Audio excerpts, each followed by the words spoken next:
Hey guys, welcome to the Gang Stalking Playbook. My name is Efrain Rodriguez Guerrero and I have been a fitness professional for 10 years, aside of being gang stalked for now 8 years. Gang stalking is when a group of individuals try to make someone go crazy.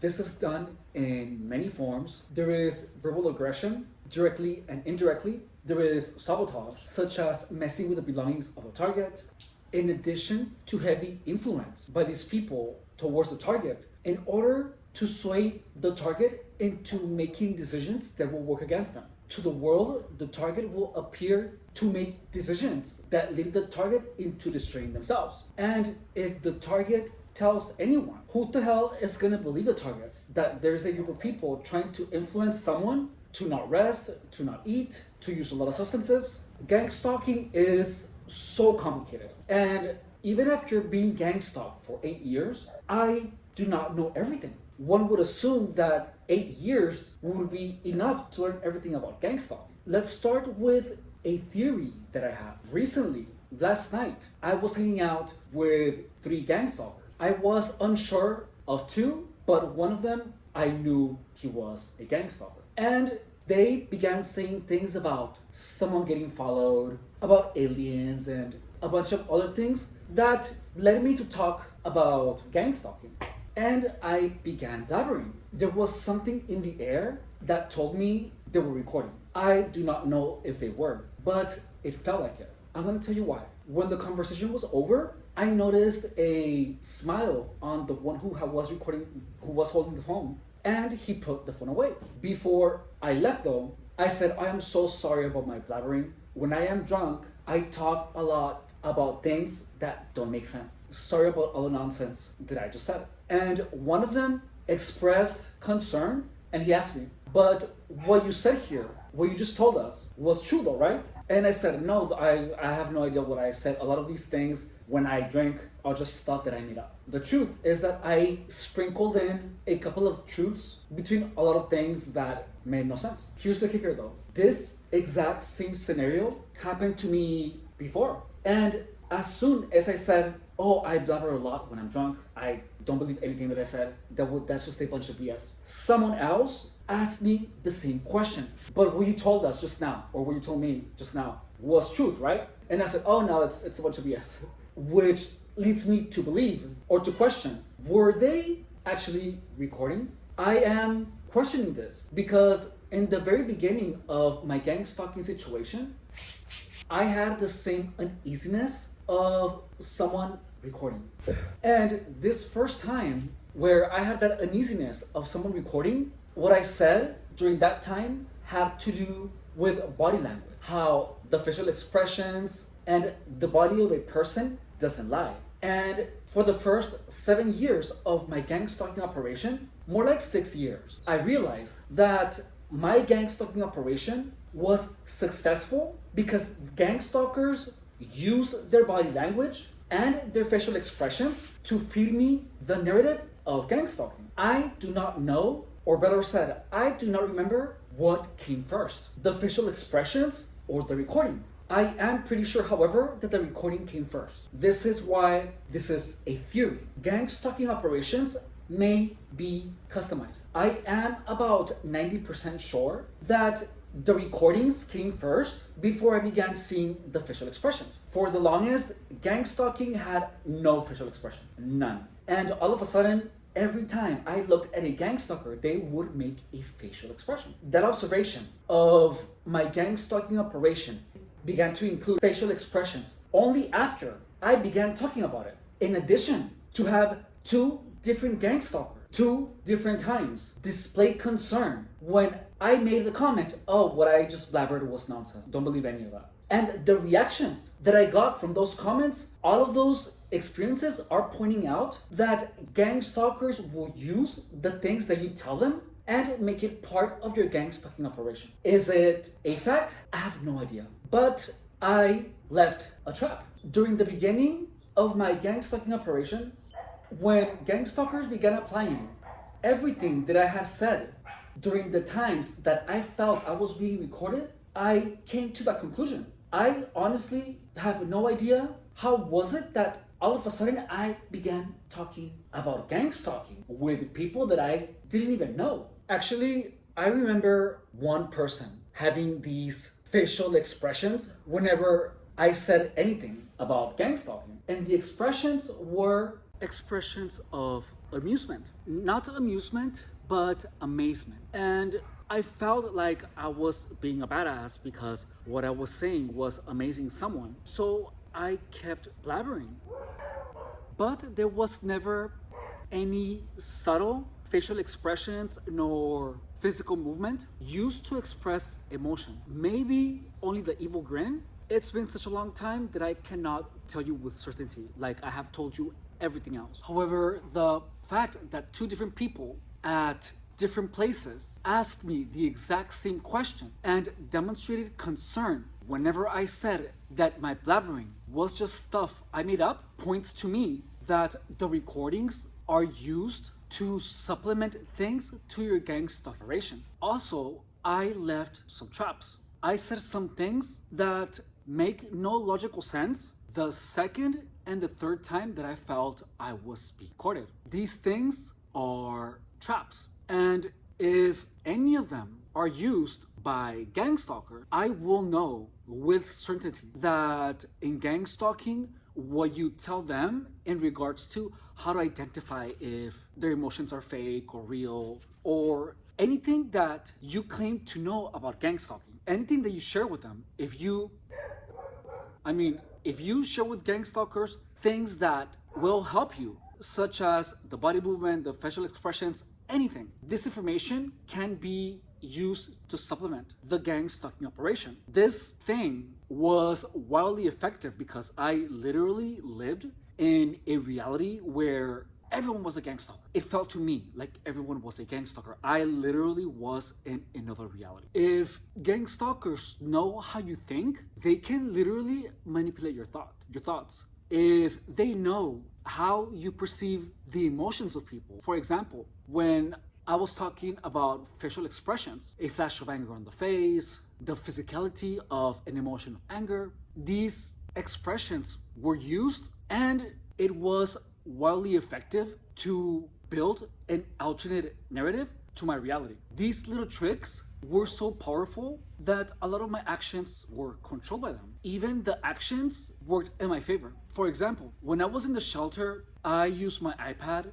as a security camera. I had a little tripod and I put my iPad on it. I downloaded the app Alfred Camera and I could see on my phone what was happening in the room at the shelter. So I was always able to keep an eye on what was happening, even when I was at work. So I felt comfortable leaving my things outside. During the time that I had my iPad out as a security camera, none of my things were touched. One day, I connected my camera, my iPad, and I adjusted it. So then I looked to one of my roommates and he made the gang stalking grin. And it gave me the impression that something was gonna happen to my iPad. Like if I was doing something that would F me in the A later. So I put it away. Even when my iPad had been on there for months and nothing happened. And none of my belongings were messed with, but because my roommate did a weird smile, I moved my iPad into my locker. I left my locker open and I went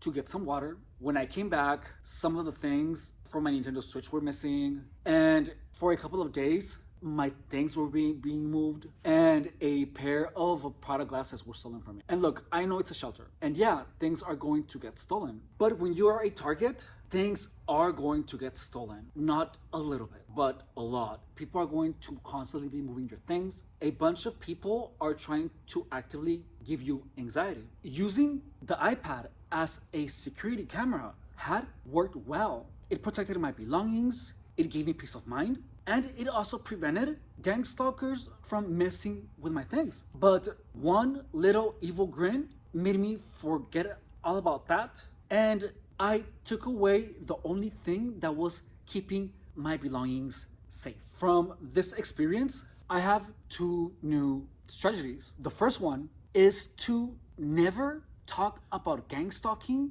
to anyone that has participated in your gang stalking operation. Pretend like you have never heard about it, nothing. Don't talk about your observations, It doesn't exist. The only place that I am going to talk about gang stalking is here. I'm not gonna talk about gang stalking to anyone. I'm gonna pretend that I do not know what it is. If you are a targeted individual, the only safe space to talk about your observation or to talk about your observations is a journal or a private video, because you never know. Before gang stalking happened to me, no one had ever mentioned gang stalking once. No one had ever mentioned anything about anyone being followed. So I am just gonna pretend to know absolutely nothing of gang stalking, which includes absolutely everything of the gang stalking narrative. No directed energy weapons, no chemtrails, absolutely none of that. I'm not gonna believe in ghosts and spirits and nothing in gnomes,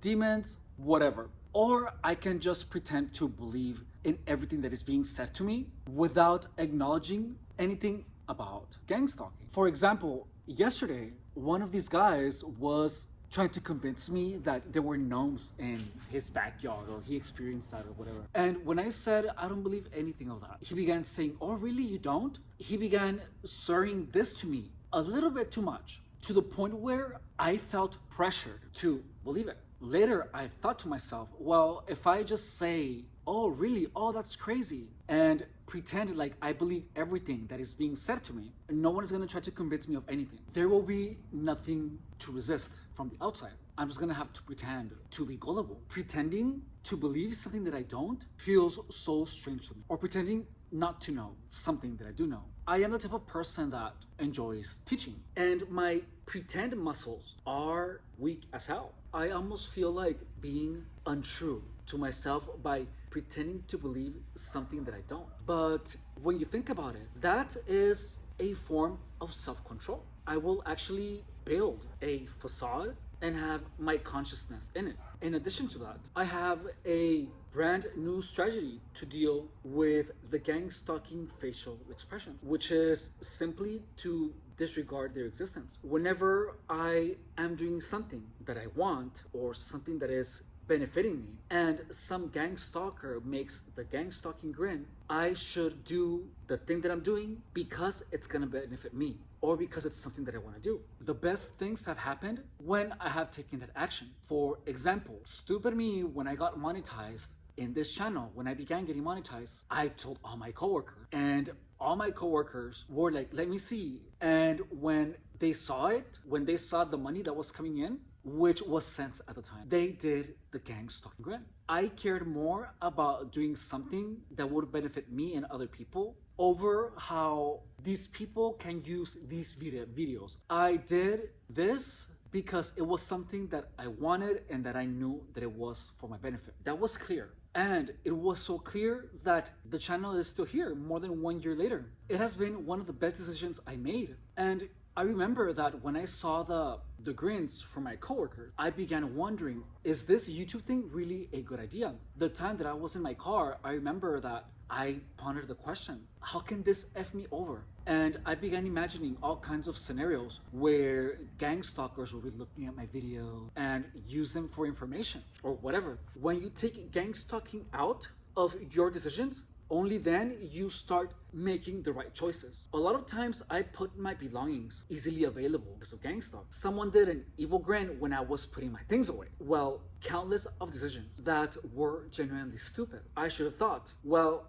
I shouldn't put my things easily available for anyone. I shouldn't leave my phone there. I shouldn't leave my keys there. But I did all of that because someone expressed happiness, not happiness, but like excitement when I was doing something that would clearly benefit me. That's how powerful gang stalking is. Even when a choice is the best one and you know it's for your benefit, when you bring gang stalking into the equation, it can be enough reason for you to stop doing something that is benefiting you. So the safest approach is to think that. Always make the decision that is best for you. Not because it will help the gang stalk or because you believe that gang stalkers will be pleased. Gang stalking literally has the power to make you take choices that will work against you. Gang stalking is that powerful. The whole thing about trying to figure out whether or not a facial expression is real or not, or whatever,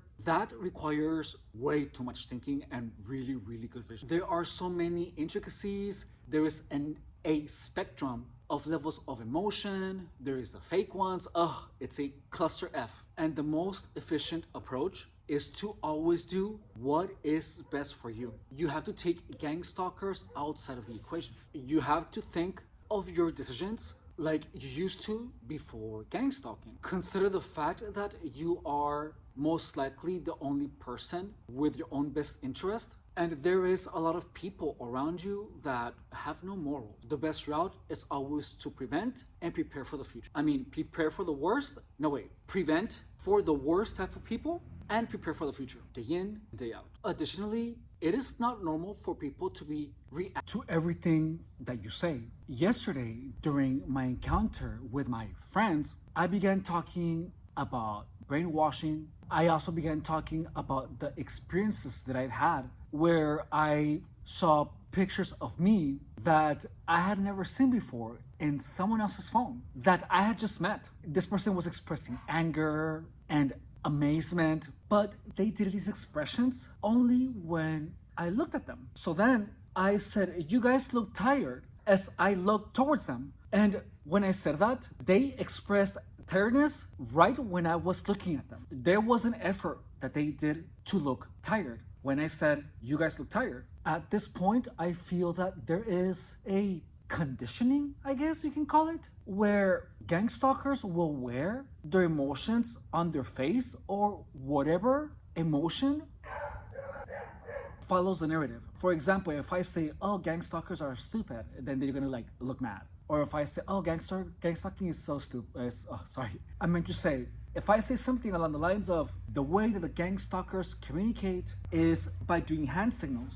And this signal means that, and this other signal means that, and this was one other means that. They are going to express like they're mad. Even when what you believe that you know is wrong, they are going to act like if they're mad. I feel that this is some part of the conditioning where you equate their true emotions with the expression of the face or the expression of the body. The target is conditioned so well that it forgets that people can pretend to be mad when they're not mad at all. In gang stalking, they don't even have to be good actors. With time, the mind of the target is literally dumbed down. But you're not dumbed down because you're stupid or because your brain doesn't work. You are dumbed down because you become willing to accept less than what you deserve. The sheer amount of participants is so humongous that a simple conversation with someone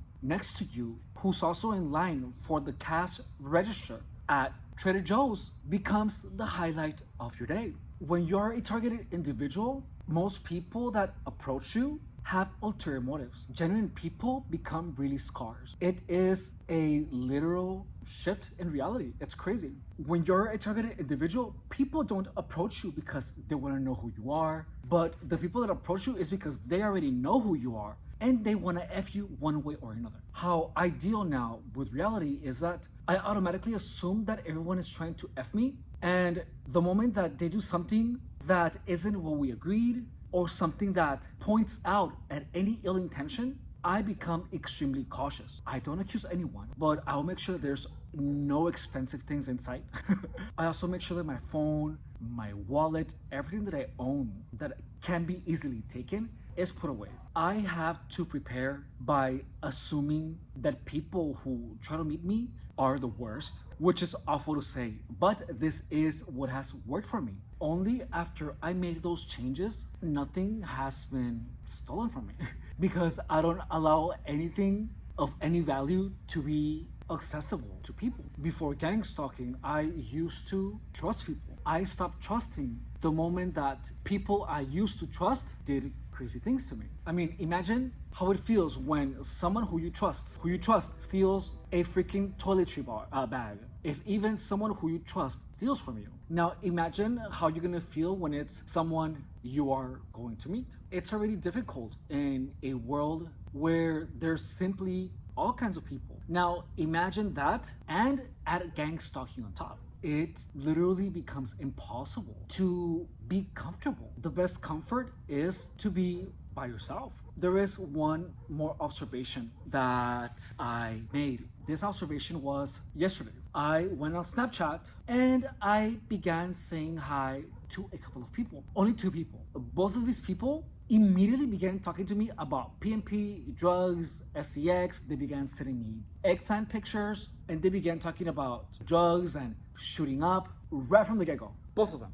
Now, more than ever, I am convinced that gang stalking is fueled by malice. These people weren't even close to me, yet there they were trying to poison my mind with ideas of SEX, of drugs. They were trying actively to push these ideas on my head. And I told both of them, don't talk to me again. Ever. Not here, not on any apps, not even if you see me bleeding in the middle of the freeway. Don't talk to me ever again. One of them said, oh my God, what did I do? And the other one asked me, do you not want to speak to me because I talked to you about shooting up? And look, I don't owe anyone any explanation. I just blocked them. I couldn't believe what I was seeing. Their intentions are more clear now. I just said hi and this person was like, oh yeah, I want to go there and F you. The person that sent me that was talking about drug usage and all kinds of things. And that person doesn't even use drugs. Never has. The only reason that I have been able to make all of these connections is because the gang stalking has happened for such a long time that there are so many patterns, so many events that point towards the same direction. In gang stalking, influence comes in many forms. It comes in forms of a simple conversation beside you, a comment, an offer for intimacy, and as a target, you have to take drastic approach because most people that approach you when you are a target don't have good intention. It truly is better to stay away from most people. When I say stay away from most people, I do not mean to isolate yourself from everyone. You do not have to be fearful of gang stalkers everywhere you go. They're not on every corner. And you're going to experience times where it feels like they are on every corner or inside of a business, like how I used to feel when I was at the gym on 3rd and Chula Vista. What I mean is that you can go to the grocery store, kind of go to the gym, but the more you interact with people, the worse gang stalking is gonna get, because gang stalkers dress themselves as normal people. And one by one, they begin messing with your mind. One tries to fight it by trying to find someone who is normal. But there are simply so many of them that by trying to fight it, by trying to find someone normal, you're gonna have to go through a lot of gas. That is where they get you. When you try to fight it to beat someone who's a normal person, you end up making yourself vulnerable to a bunch of that are not normal and who consider you their enemy when you even have no idea who they are. The best way to stop gang stalking or to slow it down as much as possible is simply by spending as much time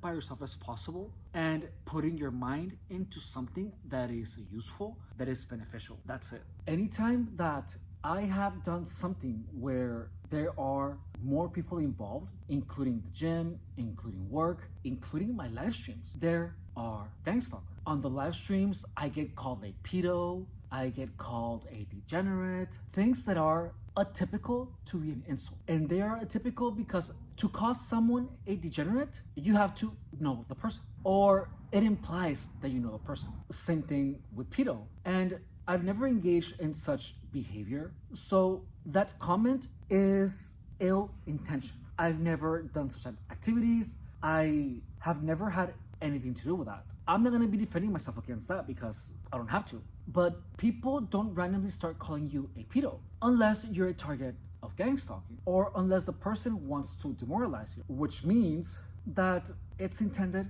to harm you. So that is what steers me into the conclusion of whoever is calling me that is a gang stalker? Because it makes sense to me. There is no other possible answer. That's the only answer in my situation. So I just block those people. Thank you so much for watching the video. This channel is called the Gang Stalking Playbook because it is meant to explain everything about gang stalking with the intention of making it common knowledge in order to give more credibility to those who are going through it. Also to demystify it and to make the concept of gang stalking as clear as possible so that people do not go out and about believing that the government is after them. When my gang stalking started, there was absolutely zero information about the topic. This is the channel that I wish was online when I needed the most. Even with what I know of gang stalking, it is still present in my life and it has also impacted me significantly. If this video helped you, entertained you, or added any value to your life, please support the channel by liking, subscribing, writing a comment, or sharing to your social media. By doing that, you will not only be helping me, but you will also be helping others who have been severely impacted by gang stalking. You can also show your support by becoming a member of the channel, only $4.99 a month. In addition, there is a link to my PayPal in the description of the channel. Thank you so much for being here. I love you and have a fantastic day. Bye.